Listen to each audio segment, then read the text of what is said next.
Há mais de 40 anos que a Fundação Dom Arco Verde está no município de Valença. Criada apenas para atender os estudantes de medicina, este ano a Fundação abriu o curso de administração. O professor Antônio Celso fala da importância do curso na região. Olha, a nossa intenção com este curso é exatamente atender aqui uma antiga reivindicação da cidade de oferecer à cidade formação técnica numa área fundamental para o desenvolvimento do país e para o desenvolvimento, especialmente o desenvolvimento da cidade, que é a administração. E nós então fizemos o processo, tivemos a aprovação do Conselho Regional de Administração e abrimos então um curso de administração e um curso de tecnólogo, administração graduação e um curso de tecnólogo em recursos humanos. Porque nós estamos aqui hoje com a fase promissora de instalação de novas indústrias, então precisamos oferecer a essas indústrias que estão chegando aqui condições para ter um pessoal técnico altamente capacitado, que a função exatamente da nossa fundação aqui é dar condições para que as nossas empresas funcionem de forma moderna, com administração moderna, etc. Então, o curso de administração é fundamental para o desenvolvimento da cidade de Valença e da região do Paraíba. Após 40 anos do registro profissional de administração, você está realizando um sonho, né? Que é abrir um curso de administração. Estamos abrindo sob a proteção do professor Belmiro Siqueira, que eu vou fazer uma surpresa aqui, vou adiantar aqui agora, que vai ser surpresa aqui. Vai ser o nome do nós vamos instalar aqui hoje o diretório acadêmico com o nome dele. E que é o patrono da administração e é o patrono do nosso curso aqui, tá bom? Uma pessoa que eu conheci muito, trabalhei junto com ele, conheço o professor Wagner já há muitos anos e é um prazer muito grande receber o nosso presidente aqui e estar aqui com a imagem aqui e com a figura protetora do professor Belmiro Siqueira aqui no nosso curso. Na noite de hoje, a Fundação Dom Arco Verde recebe o Conselho Regional de Administração do Rio de Janeiro para o primeiro encontro acadêmico. O coordenador do curso, a administradora Alessandro Paiva, fala da importância do evento. O evento é extremamente importante, pois vai abrir um leque de opções, oportunidades para a população. Nós temos várias empresas, comércio na região, que precisam de profissionais formados com experiência em gestão, com experiência em gestão de pessoas que venham a contribuir com o desenvolvimento, inclusive, da cidade, do município. Então eu vejo que o curso vai favorecer o crescimento, inclusive, da região, que carecia desse tipo de curso. Tem medicina, tem odontologia e outros cursos, mas não tinha administração até o momento. Então eu vejo que vai contribuir muito para o desenvolvimento local. A faculdade já tem um histórico com relação ao curso de medicina.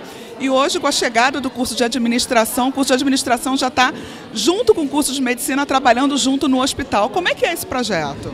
O curso de administração montou, inclusive para o hospital, palestras, cursos, treinamento para os funcionários do hospital, tentando fazer o link da administração com a administração hospitalar. Então a ideia é que a gente consiga linkar todas as áreas do ensino da administração, né, para todos os segmentos, setores, usando na administração hospitalar também.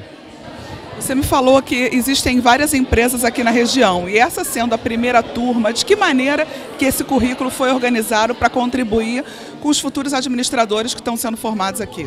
O currículo foi formado, um dos nossos objetivos é ter empresa júnior. E essa empresa júnior vai contribuir auxiliando os pequenos empresários, principalmente os pequenos empreendedores, que da região do interior acabam não tendo muita oportunidade, não tendo tanto acesso à informação. Então a ideia é que o nosso curso consiga contribuir dessa maneira, auxiliando os pequenos empreendedores. O curso recebeu o nome do patrono da administração, Belmiro Siqueira. O palestrante da noite se emocionou ao saber da homenagem. Boa noite, é um imenso prazer. Nós estamos aqui reunidos hoje para a nossa aula magna inaugural do nosso curso de administração e do curso de tecnólogo em recursos humanos. Eu anuncio com o maior prazer, com uma honra muito grande, a presença do presidente do Conselho Regional de Administração, o professor Wagner Siqueira, do professor Francisco de Jesus, que é também vice-presidente de fiscalização do Conselho Regional de Administração, do professor Alessandro, que os senhores conhecem muito bem, que é o diretor de vocês, professor Marcelo Rosa, que é o nosso diretor acadêmico. Saúdo também os nossos colegas da co-irmã do curso de administração de Vassouras, da Universidade de Vassouras, e os professores do Severino Sombra. Com um prazer muito grande recebê-los aqui. Estamos aqui agradecidos pela presença, porque esta é uma noite memorável para a nossa faculdade. A nossa instituição tem quase 50 anos de existência. Ela é importantíssima para a cidade e para a região. Então, a nossa cidade está passando agora por um processo de ingresso de novas indústrias, e as cidades vizinhas também, porque grande parte dos nossos alunos são aqui das nossas cidades vizinhas, grande parte dos senhores vem das cidades aqui co-irmãs de Valença, do Vale do Paraíba. Então, é importante para a cidade e para a região o curso de administração aqui, agora que nós instalamos aqui na nossa instituição, porque hoje o Brasil precisa de administradores, o Brasil precisa de modernizar-se, e sem uma administração pública e também na área privada, sem gestão competente em qualquer das áreas, o Brasil não vai sair do lugar que está, porque precisa, o fundamental para o Brasil, o país é um país rico e que precisa de gestão, precisa de competência administrativa em todos os setores. E isso é importante. Hoje, quem pode oferecer isso para o país são os cursos de administração, que são fundamentais, são estratégicos para a realização de um projeto de Brasil grande, de Brasil de futuro, que possa dar emprego para as pessoas, que possa dar futuro para os nossos filhos, para os meus netos, os filhos de vocês, consequentemente, e para vocês pessoalmente, obviamente.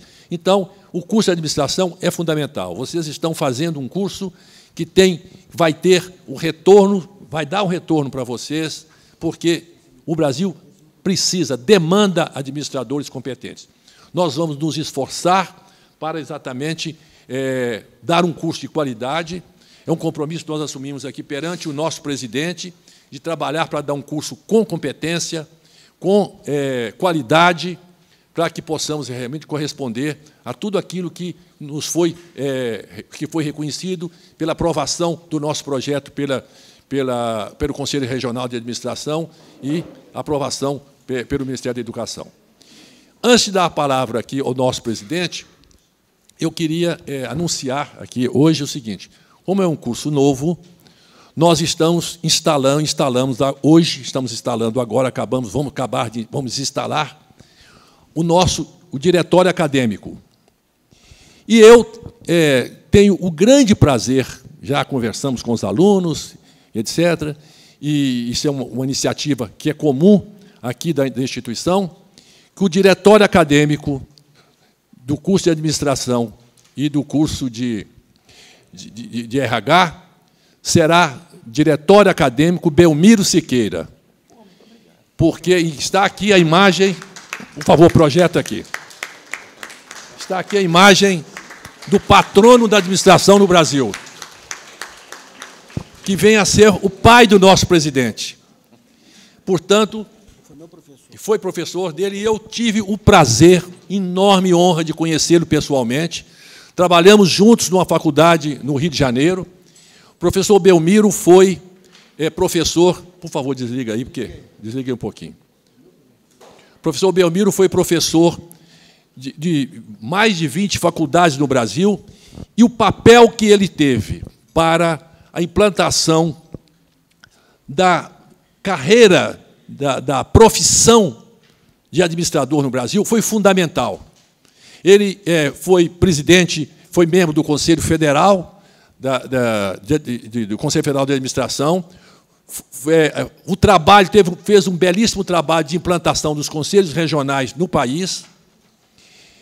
Ele trabalhou pela valorização da carreira e tanto na iniciativa privada como na administração pública, que ele ocupou cargos importantíssimos na administração pública.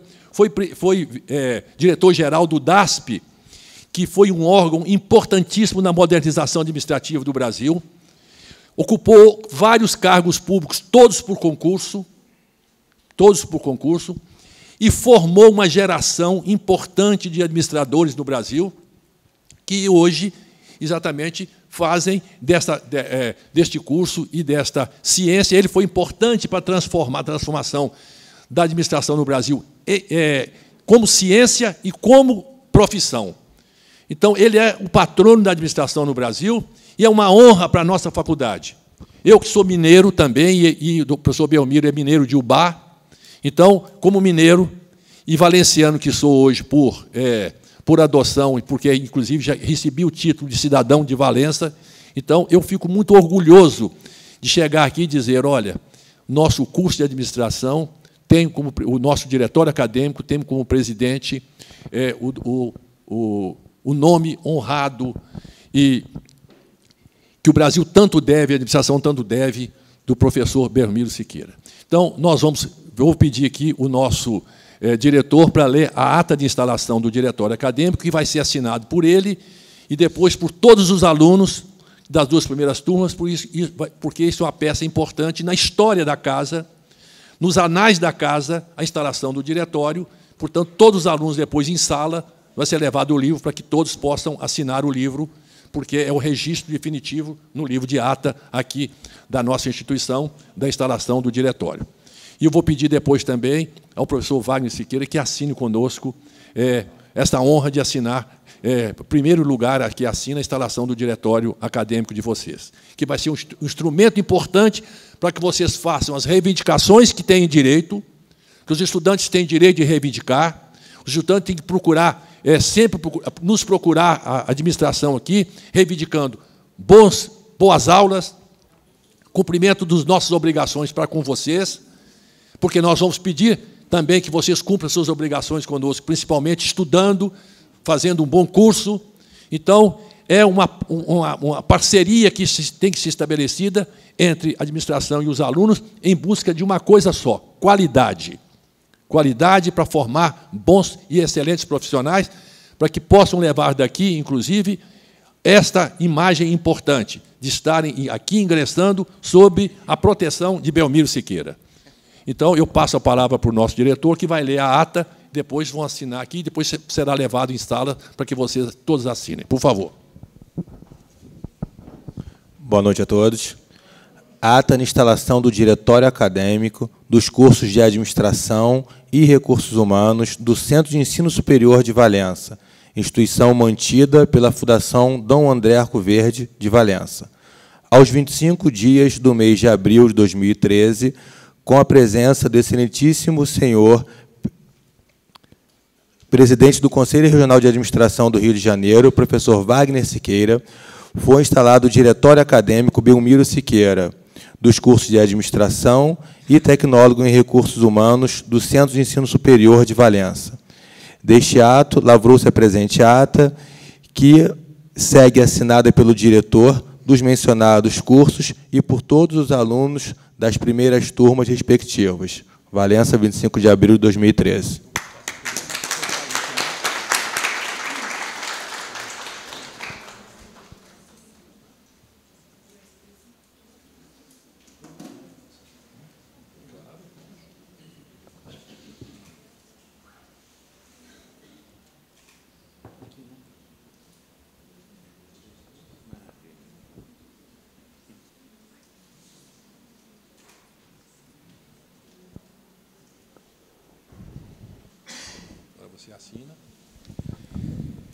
Então, diante disso, eu tenho o prazer de passar a palavra. Eu vou dissolver a mesa, porque vai haver projeção. Nós vamos para o plenário. E passo, então, a palavra ao nosso conferencista, ao nosso professor, que vai dar a nossa aula magna na noite de hoje, de instalação do nosso curso. Professor, por favor.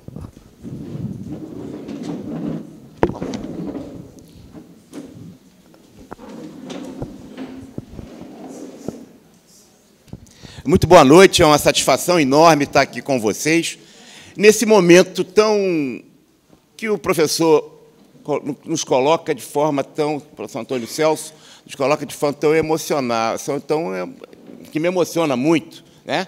A gente tem visto, né? Veja bem, que a gente faz uma força danada, nem sempre, né, o filho é tão bom quanto o pai, normalmente é pior.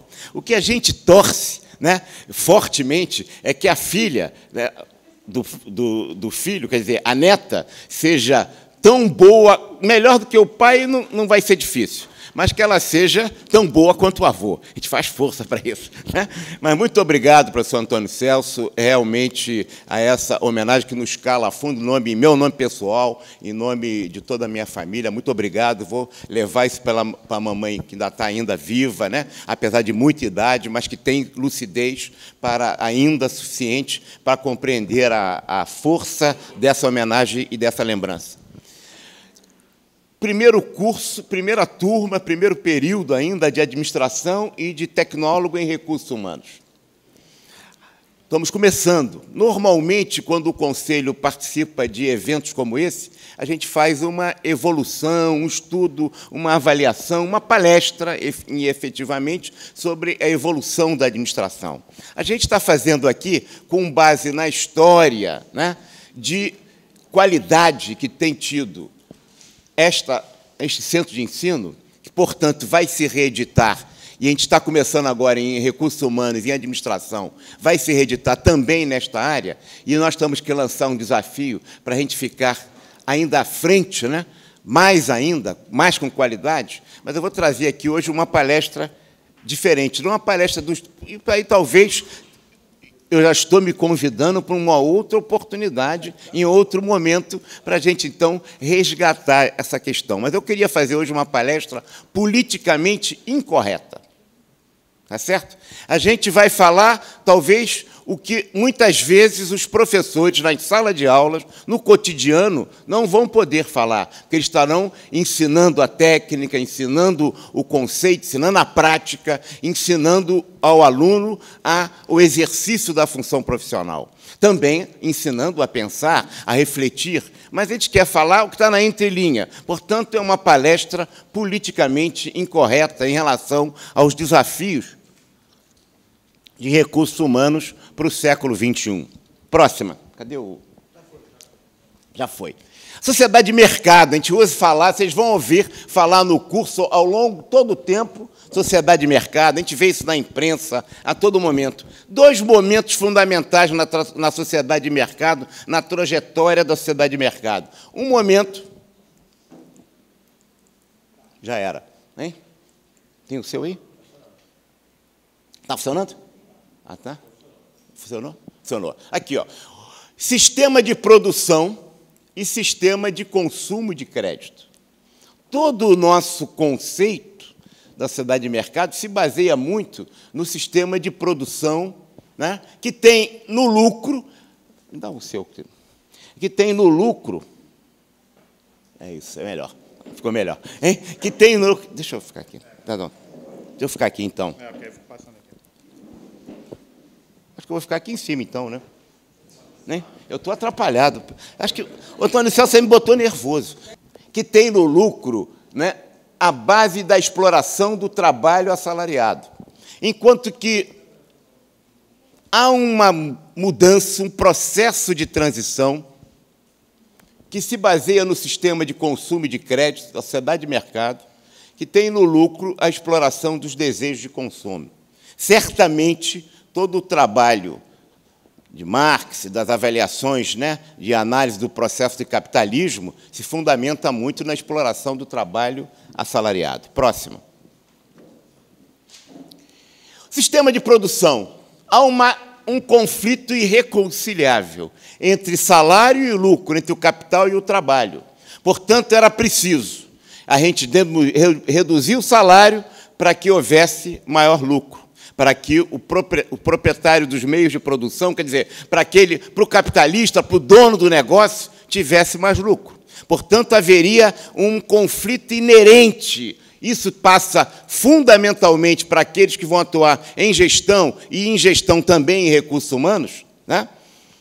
essa incompatibilidade entre capital e trabalho, que haveria, portanto, um conceito que vocês vão estudar certamente, de mais-valia, né? Que seria o excedente de produção. Estou falando aqui absolutamente de forma rápida, o excedente de produção produzido pelo trabalhador, pelo assalariado, e que seria destinado aos ganhos do empresário, aos donos do proprietário do negócio, está certo?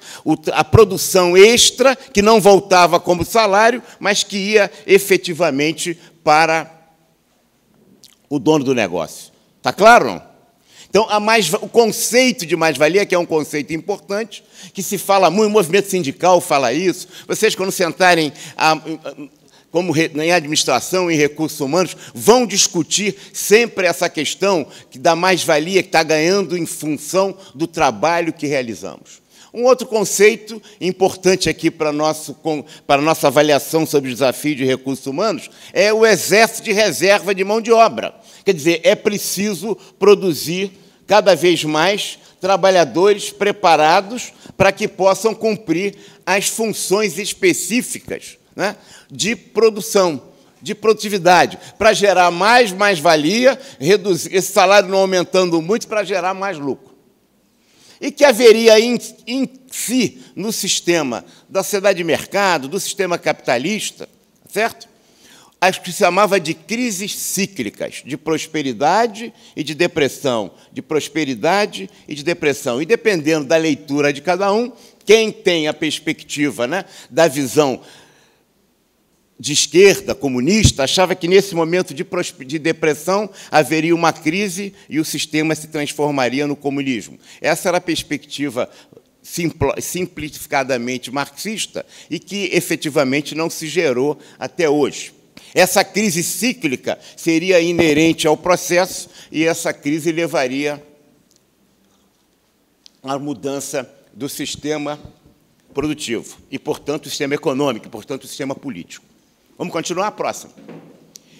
Evidentemente, nós tivemos sucessivas adaptações do mercado a esse dilema entre salário e lucro, entre trabalhador e empresário, entre capital e trabalho. Sempre isso. Sucessivas adaptações. Quais eram as adaptações? Primeiro, produto a pé da Revolução Francesa, universalização do ensino do primeiro grau. Temos aqui especialistas, profundos especialistas, profissionais na área de educação. A universalização do ensino do primeiro grau, que vem como uma decorrência, né, da Revolução Francesa. Mas isso era só para a Revolução Francesa ou era também uma adaptação para marcar a consciência do cidadão que reagia contra a exploração do trabalho da criança, contra a exploração do trabalho da mulher, contra a exploração do trabalho do idoso, com jornadas de trabalho de 16 horas. Estamos falando de recursos humanos. Essas eram as jornadas. Ah, sim, não esqueça, será que era? Será que era isso? Se a gente olhar o contexto mundial, se a gente for para, por exemplo, em algumas regiões do Brasil mesmo, em termos das jornadas de trabalho, de recursos humanos, né? Mas essa era, a lógica era a exploração desse trabalho, não era isso? Para ter a mais-valia. Mas a consciência cidadã reclama, vem o combate, por exemplo, de um berço do capitalismo importante da Inglaterra contra a exploração do trabalho escravo, pela libertação dos escravos. Aliás, diga-se que Brasil e Cuba foram os dois últimos países, né, a fazer a libertação do trabalho escravo africano no Brasil, no mundo, aqui na América Latina, né? Então, tudo isso nos leva a essas circunstâncias. Avanços sociais foram realizados por causa da consciência cidadã. Quais foram os avanços? Jornada de 8 horas de trabalho. Comemorou-se 8 de março agora o Dia da Mulher, não foi isso? Né? Em função de greve, da morte das mulheres na luta em determinadas questões de fábrica.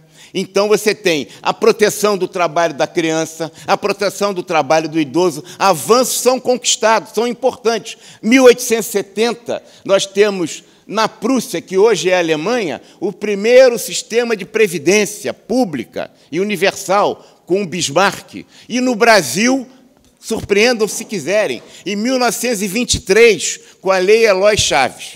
A Lei Eloy Chaves, de 1923, também começa a garantir sistemas previdenciários. Estamos falando de um país que era monocultor de café, que não tinha nem a usina de Volta Redonda.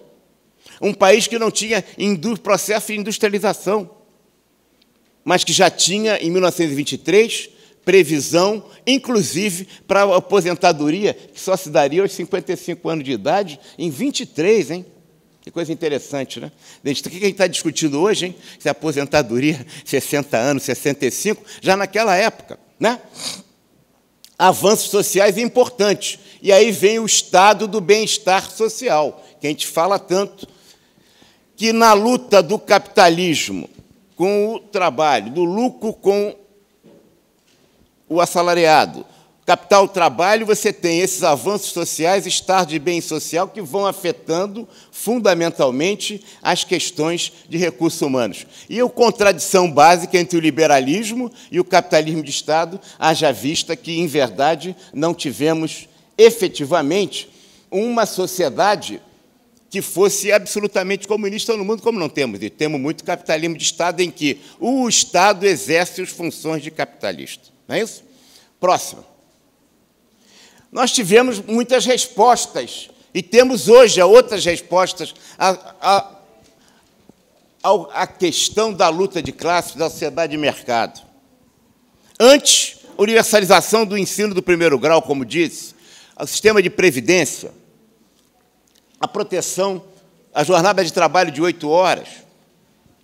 Hoje, nós temos exatamente circunstâncias como essa. Por exemplo, o que nós falamos muito? Responsabilidade social. Novas respostas do capitalismo ou da sociedade de mercado ao problema da luta de classes. A gente fala assim, responsabilidade social, não se fala tanto? Quando a gente fala em responsabilidade social, a gente não discute isso nas primeiras aulas, agora que nós estamos fazendo aqui na faculdade? E a gente se vincula logo ao respeito ao cliente. Responsabilidade social significa, na empresa, respeito ao cliente. Aí eu fui procurar respeito ao cliente na Bíblia. Não achei. Já viram? Não tem. Aí fui procurar respeito ao cliente na Torá, que é a Bíblia dos judeus, né? Também não achei. Aí fui procurar no Corão, que é a Bíblia dos islâmicos. É isso? Também não achei. Aí fui nos livros clássicos de filosofia. Também não tem. Olha que engraçado.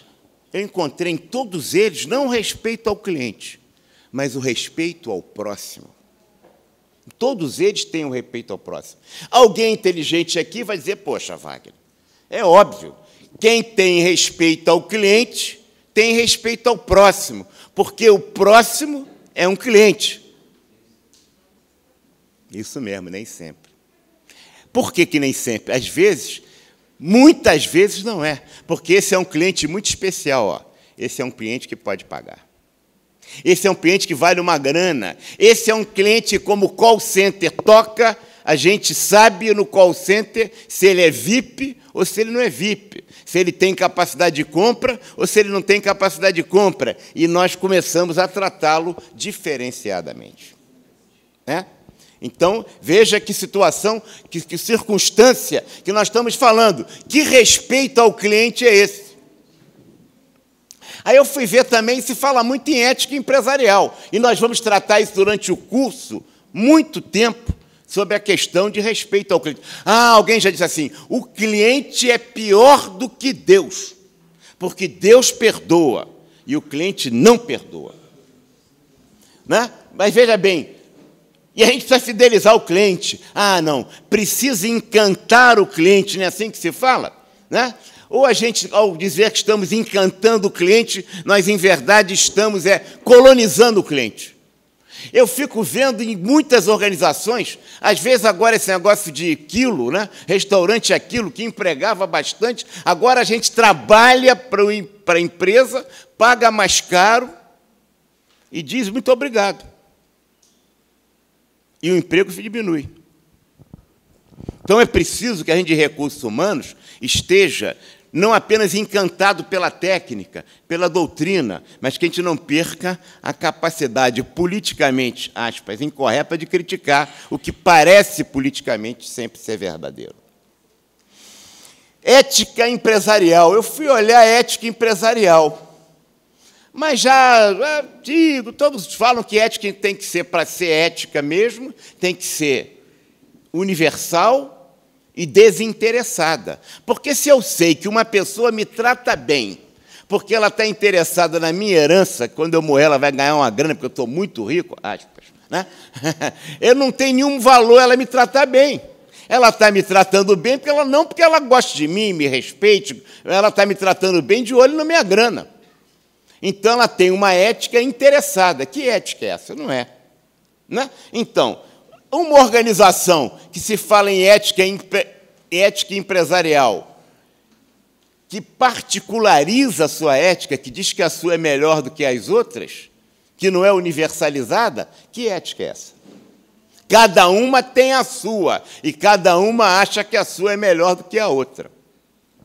Então, é preciso que, quando a gente fale de ética empresarial no mundo do trabalho, não sou contra isso, pelo contrário, nem o respeito ao cliente, pelo contrário, nós estamos querendo chamar o contraponto daquilo que está se tornando uma hegemonia do pensamento único, como verdade estabelecida. A gente quer trazer que tem outras visões e outras perspectivas que precisam ter para nós, profissionais de recursos humanos, para nós, profissionais de administração em geral, olharmos essa realidade, está certo? Então, vamos continuar. Empresa cidadã. Empresa cidadã é interessante. O que é empresa cidadã? A empresa cidadã é que cumpre as leis do país, mas uma empresa que cumpre as leis do país, não é empresa cidadã, ela tem que cumprir mesmo, porque senão devia ser preso o seu dirigente. A empresa cidadã é que não desloca uma fábrica de um lugar para outro, ou a empresa cidadã é aquela que não polui o meio ambiente, mas isso deveria ser interesse dela. Quem polui o meio ambiente devia ser preso de novo. Qual é essa ideia de empresa cidadã? Né?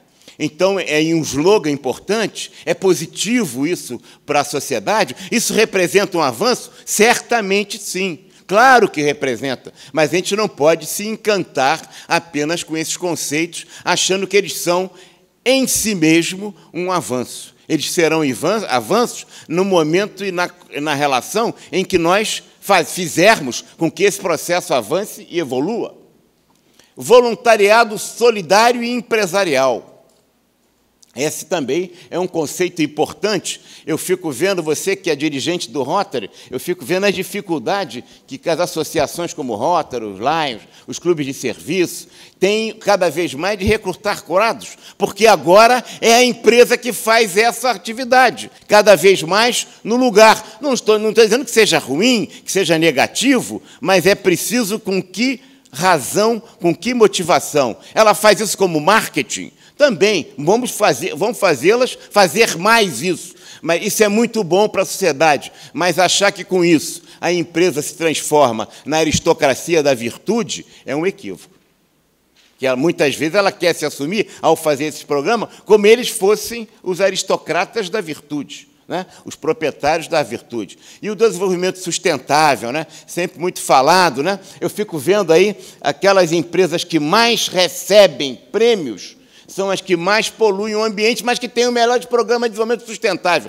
Os bancos que cobram taxas de juros extorsivas são, ao mesmo tempo, aqueles que recebem plante uma árvore, não é isso? E faz programas fantásticos de plantação de árvores, são beneficiados por isso, e ganham prêmios por isso. E, ao mesmo tempo, a gente começa a olhar, né? Aquelas empresas que poluem são aquelas, talvez, que sustentem as ONGs que estão... Não estou falando nada de Greenpeace, né, com as empresas de petróleo, de forma nenhuma, mas quem que banca o Greenpeace? Né? São exatamente aquelas que têm esse tipo de envolvimento. Nós, de recursos humanos, nós, de administração, quando o professor coloca isso para nós temos que fazer a leitura da contribuição importante que o professor está nos trazendo, para a gente também ir conectando as coisas. Está claro? Está bem? Está indo bem até agora?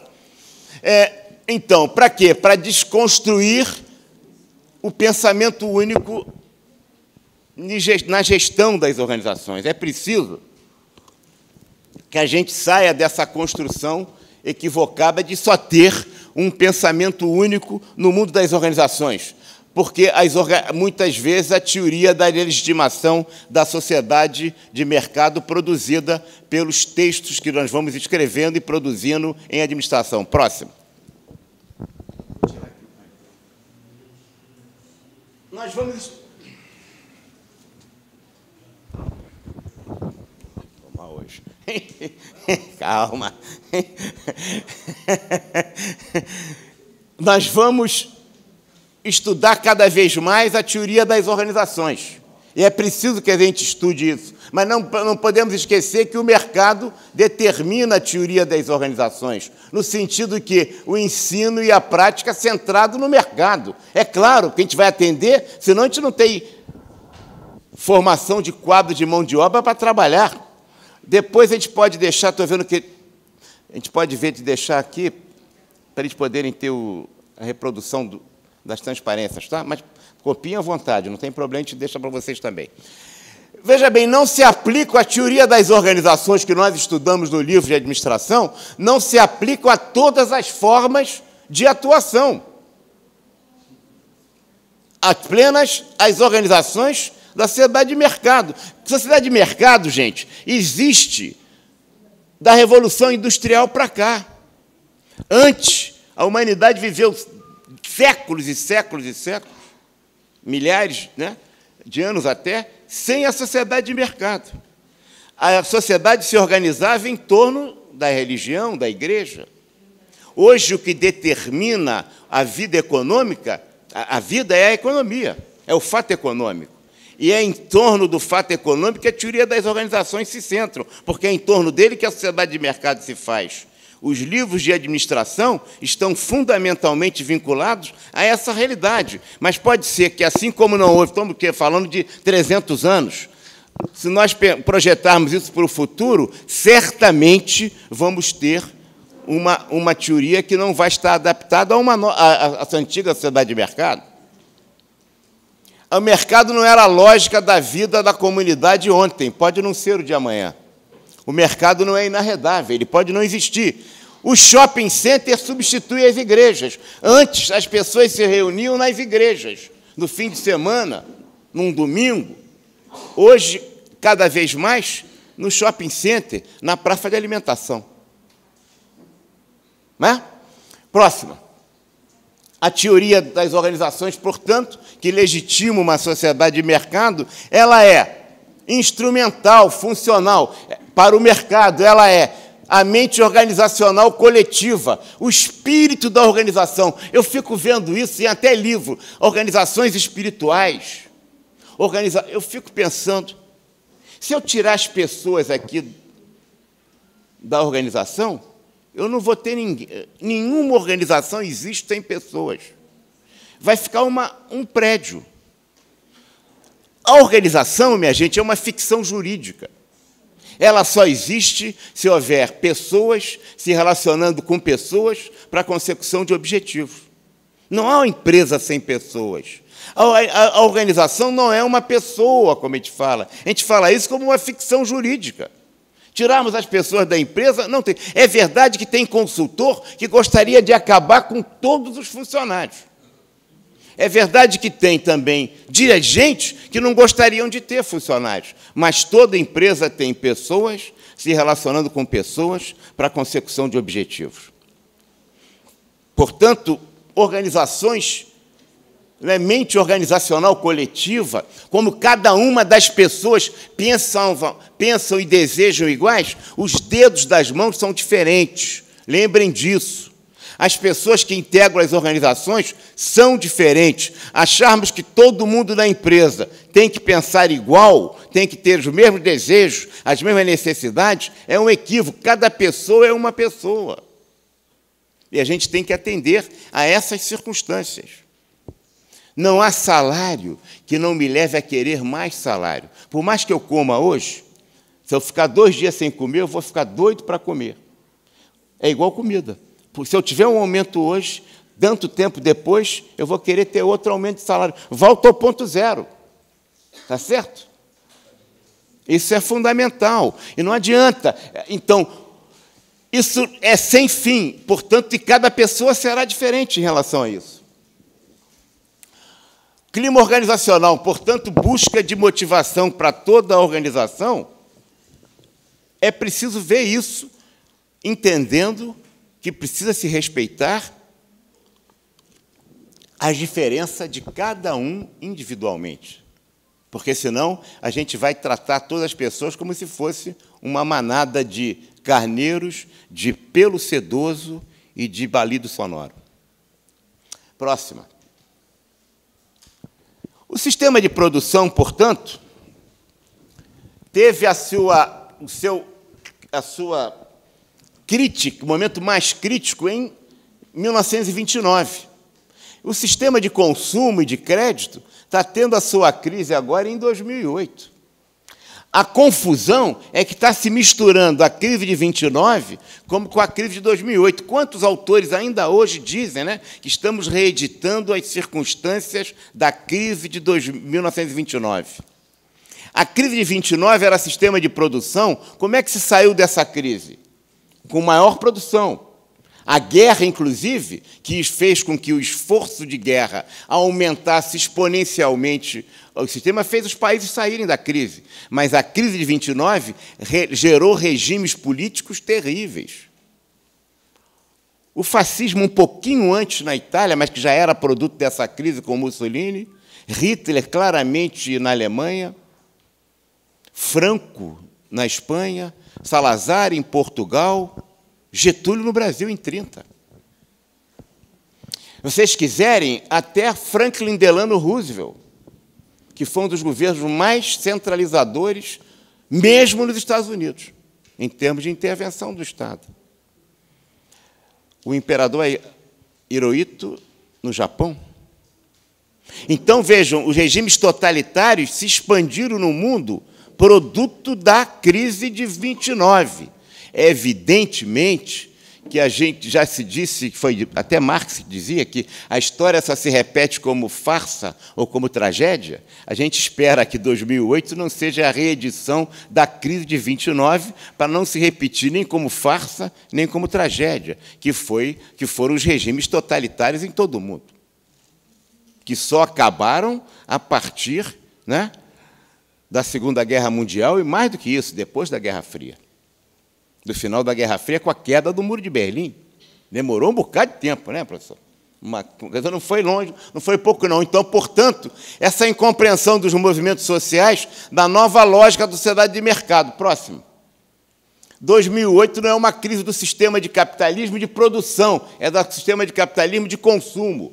É uma crise do capitalismo de consumo e financeiro da sociedade pós-industrial. Isso tem implicações para nós de recursos humanos. Os lucros passam a ser derivados, sobretudo, da exploração dos desejos de consumo e de endividamento crescente. Cada vez mais, né, a gente deve e compra mais.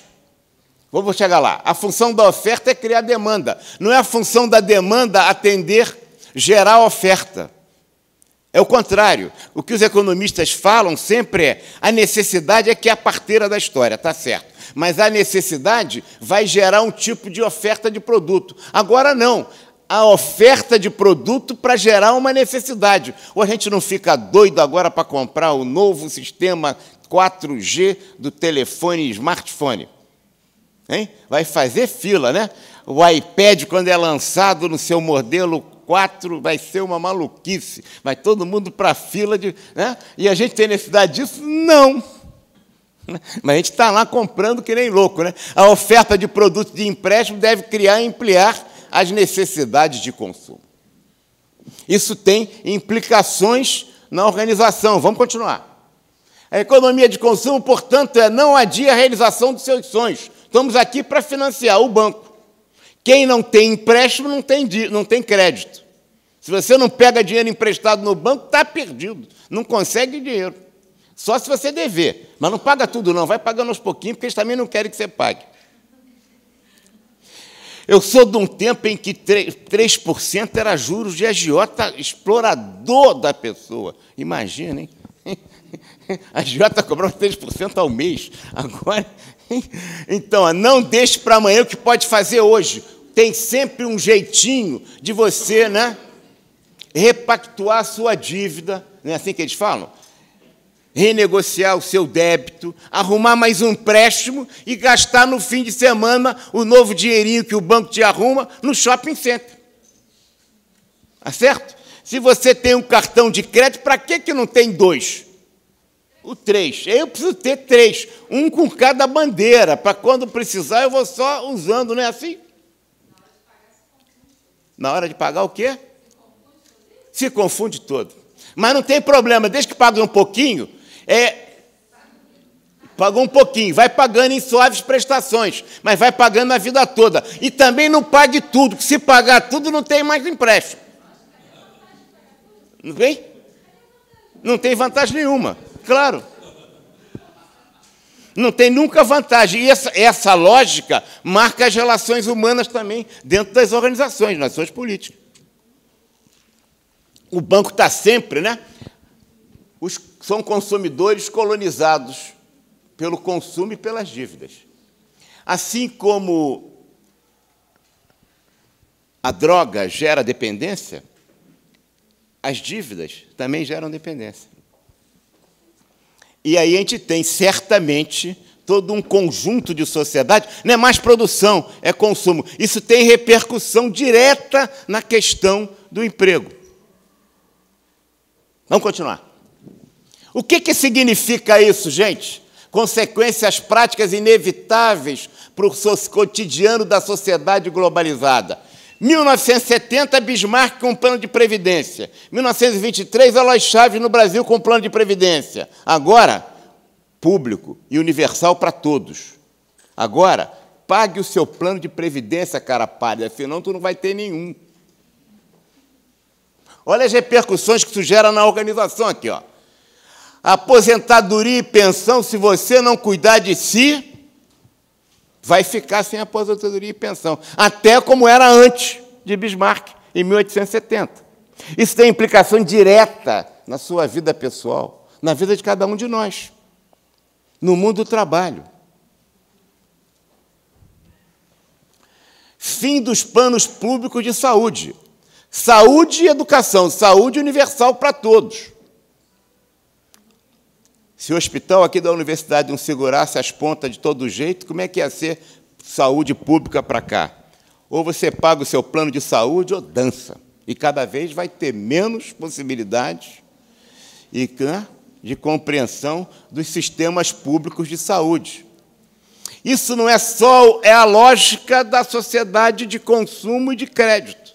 Isso gera mudanças. Qual era a lógica antes? O Brasil não chegou a ter uma universalização de saúde realmente de alta qualidade, mas chegou nos hospitais públicos que tinha de saúde, em determinado momento, eram bons, não era universalizado. Mas há países que conseguiram a universalização. Mesmo esses países agora, esse sistema está sendo absolutamente destruído, porque você paga seu plano de saúde. Reparem que, né, os 2 países mais avançados no mundo, primeira economia e segunda economia, avançados no sentido de sua pujança econômica, não de sua qualidade de vida. China e Estados Unidos são os países que não têm sistema público de saúde de qualidade para as suas sociedades. Mesmo um país comunista. Ou vocês acham que na China também não paga? Você paga até hoje para entrar em fila para ser atendido pelo médico. Na China também. Você não tem respeito do trabalho. Você não tem direito de trabalho, você não tem tantas defesas de jornada na Constituição e nas leis como temos no Brasil.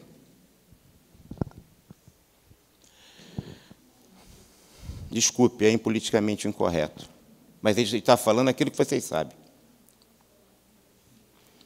Desconstrução das conquistas sociais históricas da classe trabalhadora, a flexibilização das leis trabalhistas. A gente não escuta isso todo dia? Está se jogando no lixo da história, no Brasil e em todo o mundo, as conquistas históricas dos trabalhadores. Jornadas de trabalho de 8 horas, isso é uma piada de noite de verão, porque agora com o smartphone, né, com essas coisas todas, a gente vai... Vamos ver isso aqui mais adiante. Né? educação, um bem privado de responsabilidade individual. Antes era uma obrigação pública para garantir o indivíduo, a educação do indivíduo. Hoje, cada vez mais, nade ou afunde, se vira, seja empreendedor. Empreendedor como, cara? Quando você é empreendedor dentro da empresa que tem essa cultura de empreendedorismo mesmo, mas quando a empresa quebra, você é o primeiro a ser mandado embora, porque era empreendedor. Nós vamos falar tanto de empreendedorismo aqui, é tão importante, mas a gente tem que entender esse contexto. Capital humano, novos exércitos de reservas para atender a sociedade de mercado. Quando a gente vai nas grandes universidades públicas do mundo, claro que há exceções, a gente fica vendo nos seus laboratórios os logotipos das empresas privadas, a gente fica pensando, esse laboratório está pesquisando o interesse do bem comum ou está fazendo pesquisa do interesse da empresa XYZ? Quando o pesquisador acaba virando garoto propaganda de determinadas empresas, trabalhando no laboratório da universidade pública e privada. Isso tem repercussões. Então, aprender a aprender, adestramento de novas competências à necessidade de mercado. O estudante universitário não pode esquecer que ele não pode perder a perspectiva de aprender a pensar. Aprender a aprender, claro, mas, fundamentalmente, no sentido de pensar, não é só de aprender a habilidade, não é só aprender, né, a sua competência de determinada coisa, mas ele precisa também pensar a sua realidade no sentido de a transformar. Próximo. Desconstruir, portanto, o indivíduo para proceder à integração do colaborador à organização, né? Recrutamento e seleção de quadros. Quanto maior a dispersão de valores, mais amplos são as possibilidades de comportamento. Quanto menor a dispersão de valores, menos amplas são as possibilidades de comportamento. Por exemplo, recrutar quadros, produto de pessoas da época da crise de 29, em frugalidade, combate ao desperdício, em que cada um pensava assim, o meu pai trabalhou aqui, eu trabalho aqui, e o meu filho gostaria que trabalhasse aqui, e minha neta também. Isso é uma perspectiva. Vem a geração da Segunda Guerra Mundial, o patriotismo e a coletividade. Dizia lá o Kennedy, né? Povo americano, não pergunte aos Estados Unidos o que os Estados Unidos pode fazer por você, mas o que você pode fazer pelos Estados Unidos. O Churchill, na mesma época, dizia, né, que são de mesma geração, apesar de Churchill ser mais velho, mas a mesma lógica. Também lutou na Segunda Guerra, Kennedy, foi até ferido. O Churchill dizia, eu só posso prometer ao povo em inglês sangue, suor e lágrima. Alguns dizem que ele também disse, e trabalho. Né? E o de Gaulle, que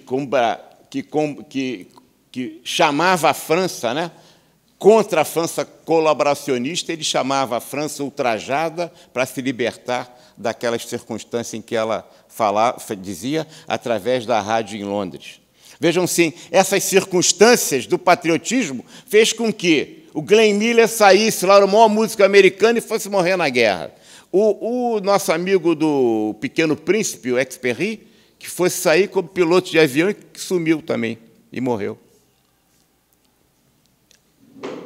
Geração de meu pai, certamente, anterior à guerra, a minha geração da contracultura, né, é outra. Veja bem, os valores vão se ampliando.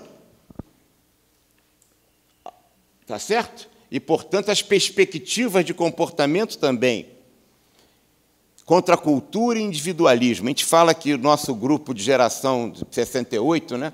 Diz, minha filha, o que é isso, anos dourados, não sei o quê, geração de 68. A gente dizia assim, sejamos realistas, peçamos o impossível. É proibido proibir, que muita gente pensa que é um slogan do nosso Caetano Veloso, ele também incorporou isso, mas isso é um slogan do movimento estudantil de todos, né? Do movimento dos negros, do movimento das mulheres, do cortar o sutiã, né? Das mulheres ainda ter um equívoco de achar que tinha que ser mesmice. Hoje ela tem muito mais consciência do que tinha naquela época, porque as mulheres queriam ser homens, os homens queriam ser mulheres. Agora não. As mulheres agora querem ser mulher mesmo, né? E tem o direito de casar até mulher com mulher e homem com homem. Tá certo? Você melhorou muito, mas antigamente não era assim, mas geração anos dourados. Quando a gente queria, quando o professor queria fazer a gente rir, falava de religião. Quando queria ficar sério, falava de política. Hoje, quando o professor quer fazer a gente rir, ele conta piada de político. Quando ele quer que a gente preste atenção, conta piada de religião. É melhor ou pior, eu não sei, mas que mudou, mudou. Mas isso vai aumentando aí, ó. E aí, geração do Muro de Berlim, da internet, dos IUPs, né? Dos patricinhas e mauricinhos, chegamos à geração Y, que a Globo fica dizendo que é o...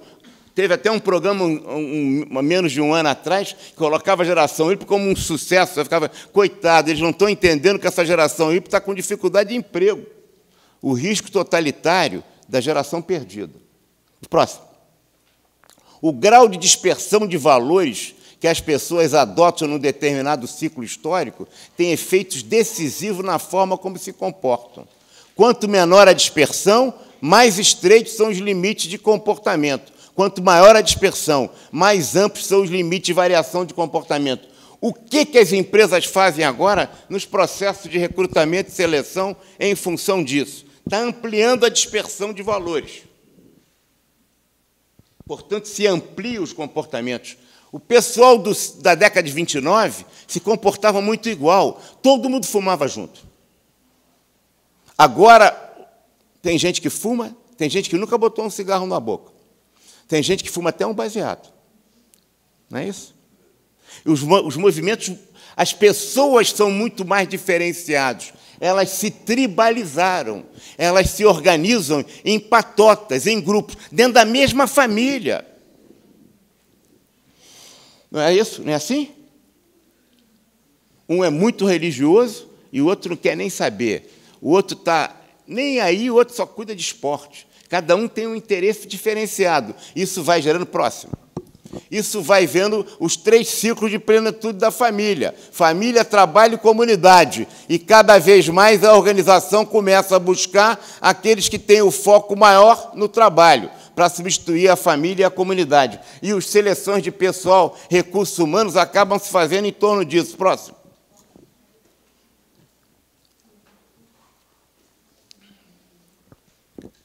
Você não consegue um emprego e pensa que simplesmente, porque antigamente se pedia o retratinho para ver aspas, se a pessoa era bem apessoada.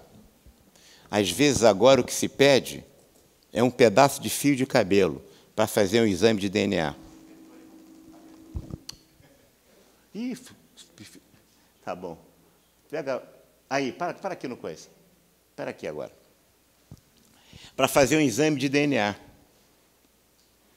Você não consegue um emprego, vai na entrevista e reflete... Eu fico me lembrando isso. Eu queria ser, professor, quando estava terminando o ginásio lá no Pedro II, eu fiz prova para ser piloto da aeronáutica. Aí o camarada... Fiz a prova, passei, fiz exame médico e fui... A última era uma entrevista com um psicólogo, um major. A melhor coisa que ele me fez é que ele me reprovou. Mas ele me fez uma pergunta assim: se você não fosse piloto da aeronáutica, o que você gostaria? Eu falei assim, olha, eu não sei se professor de matemática ou professor de história, eu ainda estou pensando. Ele me reprovou e fez muito bem, eu fico vendo isso, né, naquela época. Mas hoje, sabe como é que a gente se reprova numa coisa de seleção? O camarada quer saber a sua disposição, se você tem o perfil da empresa. Perfil. Como é que é o perfil da empresa? Está disposto a fazer isso, a fazer aquilo? Se ele percebe que você tem um valor muito grande,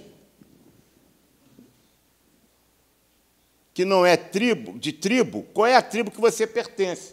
Porque se a empresa não trouxer pessoas homogêneas para a sua realidade, ela vai trazer pessoas tão diferenciadas que ela tem dificuldade de gerir.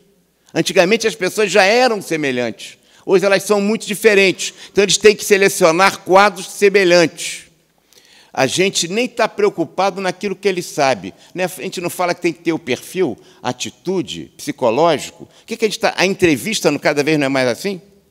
Para ver se a pessoa tem perspectiva daquilo de se doar à empresa. Se ele tem ganância, se ele tem vontade, se ele tem desejo. Quando você começa a fazer esse tipo de seleção, quando você começa a fazer esse tipo de quadro, você está chamando semelhante. Quando você está chamando semelhante, você está formando seitas de pessoas afins. E as organizações vão se constituindo assim. A seleção se dá assim. Não busca a diversidade, ela busca a semelhança. É muito parecido, desculpe eu forçar a barra, para quem está estudando recursos humanos e administração. É muito parecido a alguém lá no Rio de Janeiro, do Comando Vermelho, e querer, na Ada, num morro da Ada, numa favela da Ada, amigo dos amigos, de camisa vermelha. Não pode. A gente pensa que não é assim, não, hein? A gente trabalha na Coca-Cola e daqui a pouco a gente não consegue tomar uma Pepsi-Cola, porque, no fundo, é concorrente. A gente começa a se tornar cada vez mais amigos do colega de trabalho. Aquele primo que a gente não via há muito tempo, que nos convida para uma festa, para uma reunião familiar que a gente não via há muito tempo. Quando a gente chega lá, a gente encontra o primo e fica muito feliz. Mas tem um colega amigo dele que, por acaso, é colega nosso colega de trabalho. Com quem que a gente fica na festa? Com um primo ou com um colega de trabalho? Exatamente. Você acaba fazendo parte da tribo. Veste a camisa da empresa. E você é selecionado, você passa a ser um convertido. Você é selecionado em função dessa conversão. É escolhido em função disso. E quando você faz um discurso na entrevista diferenciado desse discurso, você é excluído. E pensa que não está sendo porque você não é, que você está dando azar, que tem uma nuvinha no... Não, é que você está fazendo um discurso inadequado na seleção e no recrutamento, na entrevista de seleção. É preciso que a gente tenha cuidado com isso, para a gente não ser instrumento disso. A gente tem que ter consciência que essa é uma realidade cada vez mais forte, mas a gente tem que ter a nossa participação ajustando-se a ter consciência dessa realidade que nós vivenciamos. Está certo? Continuamos. Passa. Passa. Passa. A outra coisa é a substituição do ser versus fazer. Substituição indevida, né, do que eu sou pelo que eu faço. O Sartre popularizou muito o existencialismo. Ser ou ter, né? Os pastores, os padres, os pais de santo gostam de falar isso nos seus cultos, nas suas ações ou nas suas missas, né? Você é o que você é, não o que você tem. Ser versus ter. Hoje, as organizações não são mais assim. É ser versus fazer. O que a organização está preocupada é o que você faz. Por exemplo, quando você apresenta uma pessoa, você não apresenta, eis aqui o Cássio. Não, você apresenta, olha aqui o Cássio Barreto, chefe do serviço de web design lá do Conselho de Comunicação. Não é assim que a gente fala? A gente está sempre à função, tá certo? Senão ele não é o Cássio. Ele não é o Cássio, ele é o chefe do web design do Conselho. Isso é uma deformação do fazer. Cada vez mais as pessoas se apresentam pelo cartão de visitas. Então, muito mais do que o ser versus passa a ser o fazer. Não é tanto o ter. Próximo. As organizações, portanto, precisam agregar semelhantes para potencializar sinergia, homogeneizar perfis e atitudes, obter melhores resultados, superar a contradição entre o salário e o lucro. A grande família. Eu fico vendo, né, o nosso titio Papai Joel, que agora voltou para a Bahia, do futebol. Não é verdade? Nós somos agora uma grande família. Como é que o Filipão ganhou a seleção de 2002? A família Filipão. Agora a família está meio esculhambada, né? Pelo que a gente viu ontem, né? Era uma grande família. A organização também fica assim. Todos nós nos damos. Por isso que a gente gosta de conversar com um colega. Ah, que estou doido para voltar segunda-feira para trabalhar. A gente não diz isso, mas a gente faz, é a maior parte do tempo. Eu fico até brinco com eles aqui, ó. Eu fico com o pessoal do conselho. Para que tirar férias? Vai se chatear. O cara vai para Porto de Galinhas e se atrapalha. Para quê? Então, resposta capitalista à luta de classes. O objetivo das pessoas serem os objetivos da organização. O que é um equívoco. Cada pessoa é uma pessoa, repito isso. Não é o objetivo da empresa. O objetivo da empresa é o objetivo do dono da empresa. Vamos continuar. As novas, né? Admirável, pode voltar, pode passar. Admirável novo mundo do trabalho. É que a gente pulou a outra, né? Pulamos aqui uma, pode voltar. Aqui, as boas novas do mundo do trabalho. Será mesmo, hein? As pessoas têm o mesmo objetivo da organização e a organização agora dá tudo. Vamos lá ver o que ela dá. Vamos lá. E, ela tem campus esportivos, tem piscina, academia de ginástica, creche, escola. Você não precisa chegar na hora. Espaços de convivência, grupos de dança, coral, happy hour, sala de jogos, cinemateca, palm top, laptop. Dá tudo para você, celular, smartphone, pager, tablet, claro. Como não tablet? iPad, por que não? Né? E aí isso é muito bom para a empresa. Será realmente bom para o empregado? Eu tenho a filha de um amigo que trabalha na Vale do Rio Doce. Aí ela fica ligadinha, porque fora do Brasil, ela tem 11 horas de diferença de fuso horário. Ela de madrugada, quando é lá madrugada, ela está trabalhando porque aqui é dia. E quando aqui é dia, ela está trabalhando porque lá é noite. Mas ela tem que trabalhar porque tem que estar prestando conta aqui. E fica 24 horas no ar. Não é assim que a gente fica? O smartphone nos faz ter trabalho 24 horas por dia. Smartphone pago pela empresa. Hein? É ou não é? E a jornada de 8 horas foi para Cucuí, agora é 24 horas de jornada. Sem pagar por isso. Ah, sim, você ainda vai pagar, vai trabalhar nos programas de fim de semana, nos programas assistenciais que a empresa tem dos seus voluntariados. A empresa nunca diz que é importante. Você não é obrigado a aceitar o programa, mas você vai dizer na entrevista que não gosta de fazer programa de solidariedade, de voluntário, que você vai ser selecionado, coisa nenhuma, né? Você trabalha de graça, sem ganhar por isso. O prestígio é para a empresa, não é para a sua igreja, para o seu clube de serviço. Essa aqui é a verdade. E somos contra isso? Não. Os programas são até muito bons das empresas, mas a gente tem que estar a serviço de que ideologia nós estamos servindo. Próximo. Aqui, ó. Próximo. Por que tantas facilidades? Respeito genuíno à pessoa humana ou uma estratégia manipulativa para retê-la cada vez mais tempo no trabalho? Próximo. Como as organizações atraem os seus quadros? Em um esforço de diferenciação, procuram públicos cada vez mais específicos. Porque se a sociedade é tribalizada, tem que buscar aquele público. Se você não fizer o discurso daquele público, não vai conseguir emprego. Essa que é a dificuldade, por mais qualificado que seja. Porque a empresa diz o quê? Nós estamos preocupados com a atitude. Claro, é isso que eles estão mesmo. Porque a capacitação eles vão gerar nas suas universidades corporativas. Não é isso? É o mesmo fenômeno, portanto, das organizações religiosas. As organizações acabam se transformando em seitas organizacionais de adoração ao trabalho delas, de veneração ao seu próprio trabalho. Nós e eles, os convertidos e os ímpios. É assim também na igreja. Ó. Os convertidos são os bons para o trabalho. Os ímpios fazem parte do mercado consumidor, apenas. Ou são clientes, ou adversários, se trabalham na empresa rival. Tá certo? Próximo.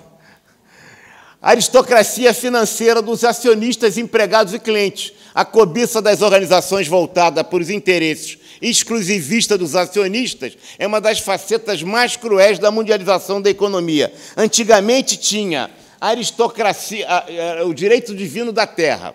Né? A aristocracia era exatamente isso. O rei, porque nasceu filho do rei, era rei. E ele tinha o direito divino da terra. Agora é o direito divino do capital. Não mudou nada. Quem tem o capital? O acionista. Se a gente olhar bem as famílias que detêm mesmo o capital das organizações, dos grandes países, a gente vai ver que não são tantos assim. Apesar de se falar muito em socialização, né, das bolsas. Ah, sim, isso é uma coisa importante. É o Pai, o Filho, é o mistério da fé, né? Pai, Filho e Espírito Santo, não é isso? Eis o mistério da fé. Aqui, agora, a gente fala assim, né? O acionista, o cliente e o empregado. Esse é o novo mistério da fé, em que o cliente e o empregado têm que servir ao acionista. Porque é para ele que as organizações estão cuidando. Não nos enganemos nisso. É preciso encantar o cliente. Mas, para encantar o cliente, tem que tratar bem o empregado, para que o acionista ganhe mais.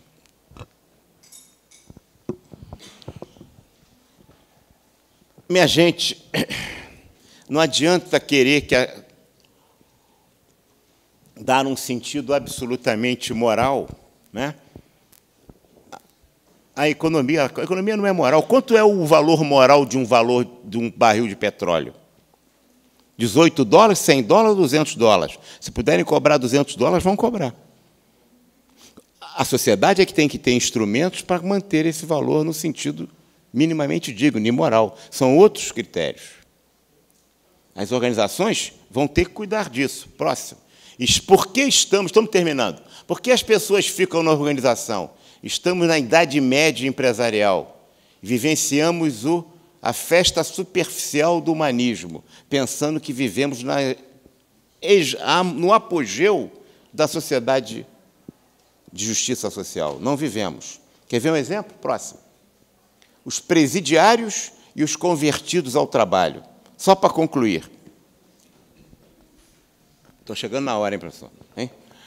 Tanto na prisão quanto nos ambientes de trabalho, você passa a maior parte de sua vida útil enclausurado em cubículos, que na empresa modernamente são chamadas de estação de trabalho. Estação de trabalho que pode ser na própria empresa ou pode ser fora da empresa, né? Trabalho doméstico, vai ser trabalho o dia inteiro. Estação de trabalho. O preso tem 3 refeições completas, todos os dias. Você, quando muito, tem um intervalo para almoço e tem que pagar por ele. Próximo. O preso pode receber liberdade condicional por bom comportamento. Você será recompensado pelo bom desempenho com uma carga maior de trabalho. Não é? Na prisão, o encarcerado pode assistir televisão, ler jornais, tomar banho de sol. Você será demitido se fizer o mesmo. Não é? Essa aqui é fato. Outro dia, vamos próximo. O preso pode participar de programas internos de forma voluntária. Você, no trabalho, você não escolhe o que faz e não pode se furtar a fazê-lo. Aos presos é permitido receber parentes e amigos, às vezes até para visitas íntimas, hein?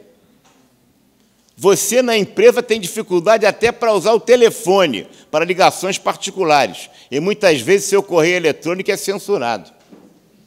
Outro dia, tivemos um conselheiro, colega lá do Marco, do Francisco, não foi ele não, né? Claro que não. Mas o colega falou assim, Wagner, tem uns sistemas agora do cacete. Eu falei, o que é? A gente sabe direitinho se o camarada está no posto de trabalho, aí no conselho funcionando. A gente localiza direitinho, que a gente sabe se ele está trabalhando, se ele está enrolando. Falei, como é que quer que a gente ponha isso aqui? Pô, tem que proibir esse pessoal de Facebook, ficar olhando o Facebook. O cara, em vez de trabalhar, fica no Facebook. Eu estou estimulando os caras a usar o Twitter, o Facebook, a botar coisas. Bota coisas seus, mas bota do conselho também. Vamos botar isso. Não, tem que fiscalizar. Olha só. Não é mole? Vocês têm direito a usar o Facebook na empresa de vocês? Não? Tem? Todos têm? Não. Ah, bom. Só queria entender. Hein? Vamos lá. Próxima. Na prisão, todas as despesas são pagas pelos contribuintes. sem qualquer contraprestação por parte dos presos, pelos serviços que lhes são assegurados. Você paga todas as despesas para ir trabalhar e ainda são deduzidos os seus salários diferentes tributos para sustentar a despesa do presídio. É ou não é? É. Próximo. Os presos são algemados sempre que vão a algum lugar, como prestar depoimento à justiça. A justiça decididamente não acredita nesse negócio de transmissão por mais baratinho, né, por vídeo, né? Não pode, tem que ir, aquela confusão. Quando o beira-mar vai para um lugar, é uma confusão, né? Tem que ser para todo lado. Agora, no trabalho, você está sempre algemado pelas limitações impostas pelas regras de interesses dos que detêm o poder nas organizações. Próximo. Muito obrigado.